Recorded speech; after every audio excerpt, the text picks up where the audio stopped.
Happening this morning, the town of Temagami in northern Ontario is on evacuation alert as forest fires burn through the area.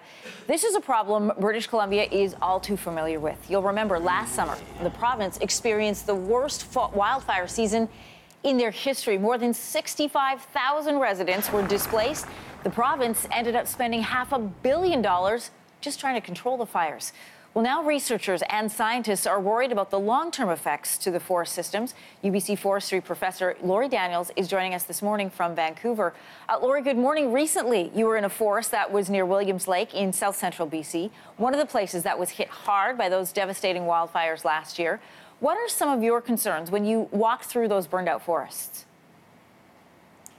Well, those forests had tremendous impacts from the fire. There was a diversity of impacts, but in many areas, the impacts were high enough that almost all of the trees in the area were killed. There's a real mosaic in much of the landscape, and so we're looking for evidence of forest recovery with both seedlings and young trees beginning to grow back, and looking for evidence of native plants instead of weed species growing in. And in some places, we're finding that the plants are successful and the trees are beginning to come back. In other areas where the impacts were so high, we're not seeing any evidence of tree seedlings regenerating quite yet. One of the other living things that you'll find in a scorched out area is this Douglas fir bark beetle. Explain to people what it is and what impact it has when you're dealing with not only a burned out tree population, but also living tree populations as well.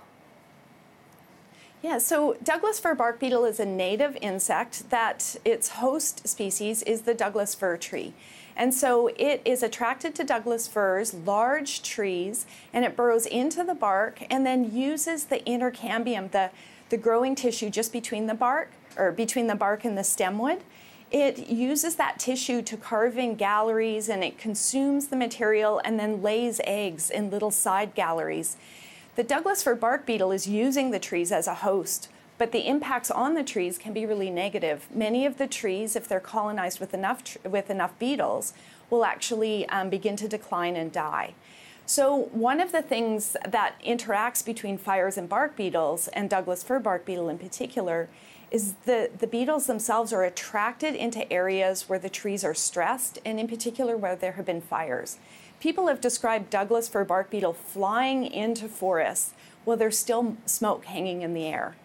They target the trees that have been charred and damaged but are still alive, or that have recently died and they still have that inner bark that's soft and pliable and a really good food source and place where they can lay their eggs.